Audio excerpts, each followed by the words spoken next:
पहलगाममध्ये जो हमला अतिरेकी हमला झाला होता, तो अतिरेकी हमला हा पाकिस्तानकडूनच झाला होता। त्याच्यामुळे आज केंद्र सरकारतर्फे, भारत सरकारतर्फे पाकिस्तानवरती हमला करण्यात आलेला आहे। ज्या काही आमच्या माता भगिना त्यांचे जे सिंदूर पुसलं गेलं होतं, त्याचा आज बदला म्हणून ऑपरेशन सिंदूर हे भारत सरकार, मोदी सरकारच्या नेतृत्वाखाली आज पाकिस्तानवरती मोठमोठे हल्ले आपल्या फायटर जेटमार्फत करण्यात आले आहेत।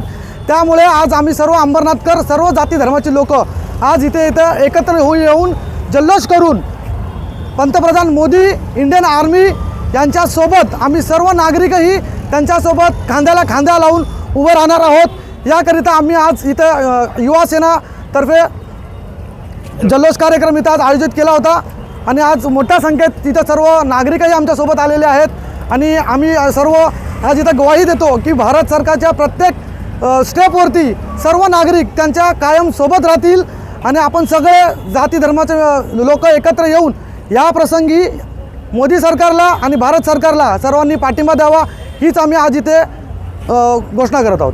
आज जो आनंद उत्सव आपण साजरा करतोय, तो अखंड भारताचा उत्सव साजरा होतोय।